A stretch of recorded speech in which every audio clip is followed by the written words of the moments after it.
ਮੌਜੂਦਾ ਸਮੇਂ ਖਾਲਿਸਤਾਨ ਲਈ 1978 ਤੋਂ ਸ਼ੁਰੂ ਹੋਏ ਸੰਘਰਸ਼ ਤੋਂ ਹੀ ਭਾਈ ਮਹਿਲ ਸਿੰਘ ਬੱਬਰ ਤੇ ਇਹਨਾਂ ਦੇ ਪਰਿਵਾਰ ਦੀਆਂ ਕੁਰਬਾਨੀਆਂ ਦਾ ਸਿੱਖ ਇਤਿਹਾਸ ਵਿੱਚ ਇੱਕ ਅਹਿਮ ਸਥਾਨ ਹੈ। ਬੱਬਰ ਖਾਲਸਾ ਇੰਟਰਨੈਸ਼ਨਲ ਜਥੇਬੰਦੀ ਦੇ ਆਗੂ ਭਾਈ ਮਹਿਲ ਸਿੰਘ ਬੱਬਰ ਸਾਰੀ ਉਮਰ ਜਲਾਵਤਨੀ ਭੋਗ ਕੇ ਬੇਵਤਨ ਹੀ ਗੁਰਪੁਰੀ ਸੁਧਾਰ ਗਏ।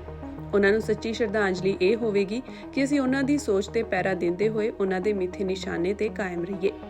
ਇਹਨਾਂ ਸ਼ਬਦਾਂ ਦਾ ਪ੍ਰਗਟਾਵਾ ਪੰਜ ਪ੍ਰਧਾਨੀ ਪੰਥ ਸੇਵਕ ਜਥੇ ਦੇ ਭਾਈ ਦਲਜੀਤ ਸਿੰਘ ਬਿੱਟੂ, ਭਾਈ ਰਜਿੰਦਰ ਸਿੰਘ ਮੁਗਲਵਾਨ, ਭਾਈ ਨਰੈਣ ਸਿੰਘ ਚੋੜਾ, ਭਾਈ ਲਾਲ ਸਿੰਘ ਅਕਾਲਗੜ੍ਹ, ਭਾਈ ਅਮਰੀਕ ਸਿੰਘ ਈਸੜੂ, ਭਾਈ ਸਤਨਾਮ ਸਿੰਘ ਖੰਡਾ, ਭਾਈ ਸਤਨਾਮ ਸਿੰਘ ਝੰਜੀਆਂ, ਭਾਈ ਭੁਪਿੰਦਰ ਸਿੰਘ ਭਲਵਾਨ, ਭਾਈ ਸੁਖਦੇਵ ਸਿੰਘ ਡੋਡ, ਭਾਈ ਮਨਜੀਤ ਸਿੰਘ ਫਗਵਾੜਾ ਤੇ ਭਾਈ ਹਰਦੀਪ ਸਿੰਘ ਮਹਿਰਾਜ ਨੇ ਆਪਣੇ ਜਾਰੀ ਪ੍ਰੈਸ ਬਿਆਨ ਵਿੱਚ ਕੀਤਾ ਹੈ।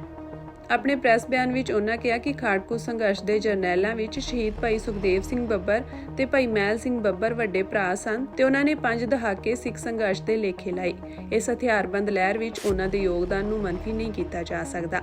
ਉਹਨਾਂ ਦੱਸਿਆ ਕਿ ਭਾਈ ਬੱਬਰ ਦੀ ਉਮਰ 85 ਸਾਲ ਸੀ। ਜ਼ਿਕਰਯੋਗ ਹੈ ਕਿ ਭਾਈ ਮਹਿਲ ਸਿੰਘ ਬੱਬਰ 1986 ਦੀ ਪੰਥਕ ਕਮੇਟੀ ਦਾ ਅਹਿਮ ਹਿੱਸਾ ਸਨ। ਉਹ ਜ਼ਿਲ੍ਹਾ ਤਰਨਤਾਰਨ ਦੇ ਭਿੱਖੀਵਿੰਡ ਤਹਿਸੀਲ ਵਿੱਚ ਪੈਂਦੇ ਪਿੰਡ ਦਾਸੂਵਾਲ ਦੇ ਜੰਮਪਲ ਸਨ। ਪੰਜ ਪ੍ਰਧਾਨੀ ਪੰਥ ਸੇਵਕ ਜਥਾ ਨੇ ਕਿਹਾ ਕਿ ਭਾਈ ਮਹਿਲ ਸਿੰਘ ਬੱਬਰ ਦਾ ਸਿੱਖ ਕੌਮ ਦੀ ਆਜ਼ਾਦੀ ਪ੍ਰਤੀ ਸੰਘਰਸ਼, ਸਮਰਪਣ, ਬਚਨਬੱਧਤਾ, ਮੌਤ ਤੋਂ ਬੇਖੌਫ ਤੇ ਸੰਘਰਸ਼ ਵਿੱਚ ਦਲੇਰੀ ਤੇ ਦ੍ਰਿੜਤਾ ਸਿੱਖ ਕੌਮ ਦੀਆਂ ਮੌਜੂਦਾ ਤੇ ਆਉਣ ਵਾਲੀਆਂ ਪੀੜ੍ਹੀਆਂ ਲਈ ਪ੍ਰੇਰਨਾ ਦਾ ਸਰੋਤ ਬਣੇਗੀ। ਮੌਜੂਦਾ ਸਮੇਂ ਖਾਲਿਸਤਾਨ ਲਈ 1978 ਤੋਂ ਸ਼ੁਰੂ ਹੋਏ ਸੰਘਰਸ਼ ਤੋਂ ਹੀ ਭਾਈ ਮਹਿਲ ਸਿੰਘ ਬੱਬਰ ਤੇ ਇਹਨਾਂ ਦੇ ਪਰਿਵਾਰ ਦੀਆਂ ਕੁਰਬਾਨੀਆਂ ਦਾ ਸਿੱਖ ਇਤਿਹਾਸ ਵਿੱਚ ਇੱਕ ਅਹਿਮ ਸਥਾਨ ਹੈ। ਬੱਬਰ ਖਾਲਸਾ ਇੰਟਰਨੈਸ਼ਨਲ ਜਥੇਬੰਦੀ ਦੇ ਆਗੂ ਭਾਈ ਮਹਿਲ ਸਿੰਘ ਬੱਬਰ ਸਾਰੀ ਉਮਰ ਜਲਾਵਤਨੀ ਭੋਗ ਕੇ ਬੇਵਤਨ ਹੀ ਗੁਰਪੁਰੀ ਸੁਧਾਰ ਗਏ। ਉਹਨਾਂ ਨੂੰ ਸੱਚੀ ਸ਼ਰਧਾਂਜਲੀ ਇਹ ਹੋਵੇਗੀ ਕਿ ਅਸੀਂ ਉਹਨਾਂ ਦੀ ਸੋਚ ਤੇ ਪਹਿਰਾ ਦਿੰਦੇ ਹੋਏ ਉਹਨਾਂ ਦੇ ਮਿੱਥੇ ਨਿਸ਼ਾਨੇ ਤੇ ਕਾਇਮ ਰਹੀਏ। ਇਹਨਾਂ ਸ਼ਬਦਾਂ ਦਾ ਪ੍ਰਗਟਾਵਾ ਪੰਜ ਪ੍ਰਧਾਨੀ ਪੰਥ ਸੇਵਕ ਜਥੇ ਦੇ ਭਾਈ ਦਲਜੀਤ ਸਿੰਘ ਬਿੱਟੂ, ਭਾਈ ਰਜਿੰਦਰ ਸਿੰਘ ਮੁਗਲਵਾਨ, ਭਾਈ ਨਰੈਣ ਸਿੰਘ ਚੋੜਾ, ਭਾਈ ਲਾਲ ਸਿੰਘ ਅਕਾਲਗੜ੍ਹ, ਭਾਈ ਅਮਰੀਕ ਸਿੰਘ ਈਸੜੂ, ਭਾਈ ਸਤਨਾਮ ਸਿੰਘ ਖੰਡਾ, ਭਾਈ ਸਤਨਾਮ ਸਿੰਘ ਝੰਜੀਆਂ, ਭਾਈ ਭੁਪਿੰਦਰ ਸਿੰਘ ਭਲਵਾਨ, ਭਾਈ ਸੁਖਦੇਵ ਸਿੰਘ ਡੋਡ, ਭਾਈ ਮਨਜੀਤ ਸਿੰਘ ਫਗਵਾੜਾ ਤੇ ਭਾਈ ਹਰਦੀਪ ਸਿੰਘ ਮਹਿਰਾਜ ਨੇ ਆਪਣੇ ਜਾਰੀ ਪ੍ਰੈਸ ਬਿਆਨ ਵਿੱਚ ਕੀਤਾ ਹੈ। ਆਪਣੇ ਪ੍ਰੈਸ ਬਿਆਨ ਵਿੱਚ ਉਹਨਾਂ ਕਿਹਾ ਕਿ ਖਾੜਕੂ ਸੰਘਰਸ਼ ਦੇ ਜਰਨੈਲਾਂ ਵਿੱਚ ਸ਼ਹੀਦ ਭਾਈ ਸੁਖਦੇਵ ਸਿੰਘ ਬੱਬਰ ਤੇ ਭਾਈ ਮਹਿਲ ਸਿੰਘ ਬੱਬਰ ਵੱਡੇ ਭਰਾ ਸਨ ਤੇ ਉਹਨਾਂ ਨੇ 5 ਦਹਾਕੇ ਸਿੱਖ ਸੰਘਰਸ਼ ਦੇ ਲੇਖੇ ਲਾਏ। ਇਸ ਹਥਿਆਰਬੰਦ ਲਹਿਰ ਵਿੱਚ ਉਹਨਾਂ ਦੇ ਯੋਗਦਾਨ ਨੂੰ ਮਨਫੀ ਨਹੀਂ ਕੀਤਾ ਜਾ ਸਕਦਾ। ਉਹਨਾਂ ਦੱਸਿਆ ਕਿ ਭਾਈ ਬੱਬਰ ਦੀ ਉਮਰ 85 ਸਾਲ ਸੀ। ਜ਼ਿਕਰਯੋਗ ਹੈ ਕਿ ਭਾਈ ਮਹਿਲ ਸਿੰਘ ਬੱਬਰ 1986 ਦੀ ਪੰਥਕ ਕਮੇਟੀ ਦਾ ਅਹਿਮ ਹਿੱਸਾ ਸਨ। ਉਹ ਜ਼ਿਲ੍ਹਾ ਤਰਨਤਾਰਨ ਦੇ ਭਿੱਖੀਵਿੰਡ ਤਹਿਸੀਲ ਵਿੱਚ ਪੈਂਦੇ ਪਿੰਡ ਦਾਸੂਵਾਲ ਦੇ ਜੰਮਪਲ ਸਨ। ਪੰਜ ਪ੍ਰਧਾਨੀ ਪੰਥ ਸੇਵਕ ਜਥਾ ਨੇ ਕਿਹਾ ਕਿ ਭਾਈ ਮਹਿਲ ਸਿੰਘ ਬੱਬਰ ਦਾ ਸਿੱਖ ਕੌਮ ਦੀ ਆਜ਼ਾਦੀ ਪ੍ਰਤੀ ਸੰਘਰਸ਼, ਸਮਰਪਣ, ਬਚਨਬੱਧਤਾ, ਮੌਤ ਤੋਂ ਬੇਖੌਫ ਤੇ ਸੰਘਰਸ਼ ਵਿੱਚ ਦਲੇਰੀ ਤੇ ਦ੍ਰਿੜਤਾ ਸਿੱਖ ਕੌਮ ਦੀਆਂ ਮੌਜੂਦਾ ਤੇ ਆਉਣ ਵਾਲੀਆਂ ਪੀੜ੍ਹੀਆਂ ਲਈ ਪ੍ਰੇਰਨਾ ਦਾ ਸਰੋਤ ਬਣੇਗੀ।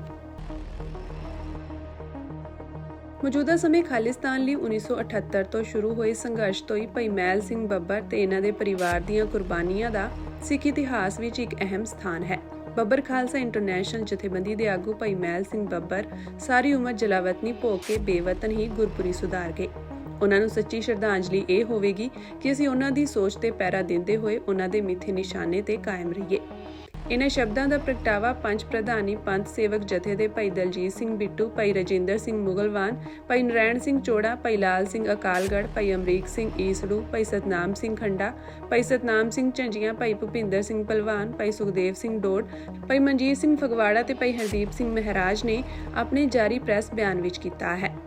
ਆਪਣੇ ਪ੍ਰੈਸ ਬਿਆਨ ਵਿੱਚ ਉਹਨਾਂ ਕਿਹਾ ਕਿ ਖਾੜਕੂ ਸੰਘਰਸ਼ ਦੇ ਜਰਨੈਲਾਂ ਵਿੱਚ ਸ਼ਹੀਦ ਭਾਈ ਸੁਖਦੇਵ ਸਿੰਘ ਬੱਬਰ ਤੇ ਭਾਈ ਮਹਿਲ ਸਿੰਘ ਬੱਬਰ ਵੱਡੇ ਭਰਾ ਸਨ ਤੇ ਉਹਨਾਂ ਨੇ 5 ਦਹਾਕੇ ਸਿੱਖ ਸੰਘਰਸ਼ ਦੇ ਲੇਖੇ ਲਾਏ। ਇਸ ਹਥਿਆਰਬੰਦ ਲਹਿਰ ਵਿੱਚ ਉਹਨਾਂ ਦੇ ਯੋਗਦਾਨ ਨੂੰ ਮਨਫੀ ਨਹੀਂ ਕੀਤਾ ਜਾ ਸਕਦਾ।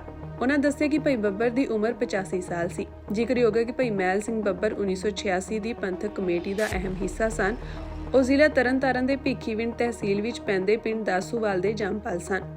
ਪੰਜ ਪ੍ਰਧਾਨੀ ਪੰਥ ਸੇਵਕ ਜਥਾ ਨੇ ਕਿਹਾ ਕਿ ਭਾਈ ਮਹਿਲ ਸਿੰਘ ਬੱਬਰ ਦਾ ਸਿੱਖ ਕੌਮ ਦੀ ਆਜ਼ਾਦੀ ਪ੍ਰਤੀ ਸੰਘਰਸ਼, ਸਮਰਪਣ, ਬਚਨਬੱਧਤਾ, ਮੌਤ ਤੋਂ ਬੇਖੌਫ ਤੇ ਸੰਘਰਸ਼ ਵਿੱਚ ਦਲੇਰੀ ਤੇ ਦ੍ਰਿੜਤਾ ਸਿੱਖ ਕੌਮ ਦੀਆਂ ਮੌਜੂਦਾ ਤੇ ਆਉਣ ਵਾਲੀਆਂ ਪੀੜ੍ਹੀਆਂ ਲਈ ਪ੍ਰੇਰਨਾ ਦਾ ਸਰੋਤ ਬਣੇਗੀ।